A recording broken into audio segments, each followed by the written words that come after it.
All the patients in this room, all the feet that you see, they all have COVID. The frustrating thing about all of this is it really just feels like it's too little too late. Like we knew it was coming.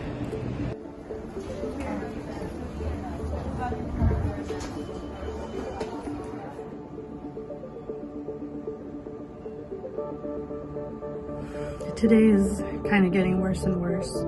We had to get a refrigerated truck to store the bodies of patients who are dying. We are right now scrambling to try to get a few additional ventilators or even CPAP machines.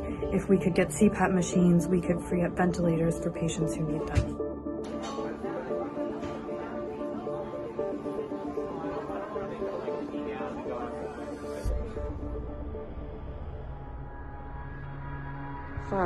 Five ventilators. Oh my God.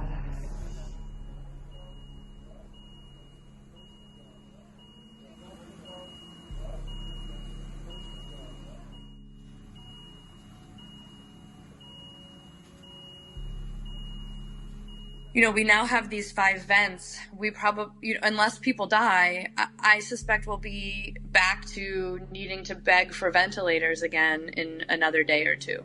There's a mythical 100 vents out there, which we haven't seen.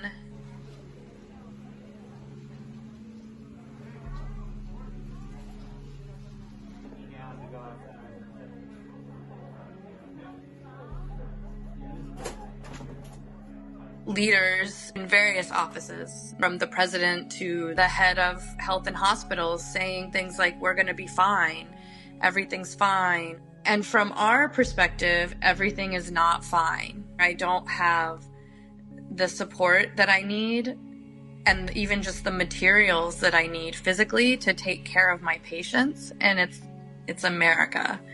And we're supposed to be a first world country. On a regular day, my emergency department's volume is pretty high. It's about 200 people a day. Now we're seeing 400 or more people a day.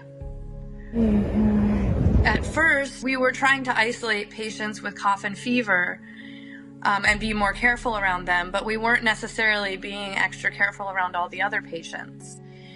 And then we started to realize that patients who were coming in with no fever but abdominal pain actually had findings on their x-rays and chest CTs that were consistent with this coronavirus, COVID-19.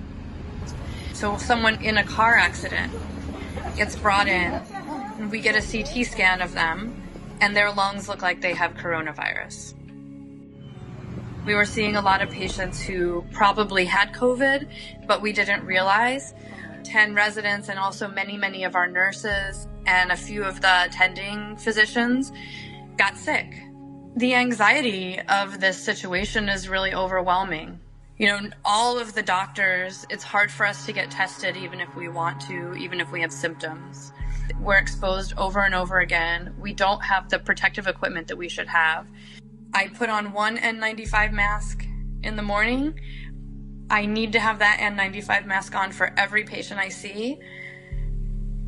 I don't take it off all day.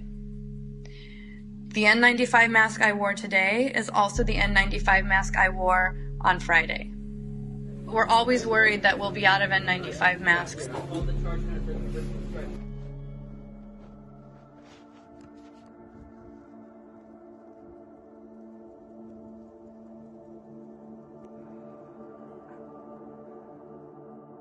What's a little bit scary now is the patients that we're getting are much sicker. Many of the young people who are getting sick don't smoke. They're healthy. They have no comorbidities. They're just young, regular people between the ages of 30 and 50 who you would not expect to get this sick.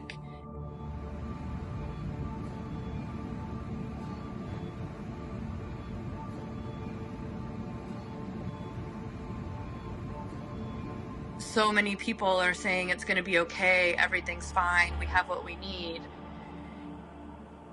And if this goes on for a month or 2 or 3 or 5 like it did in China, and we're already this strained, we don't have what we need.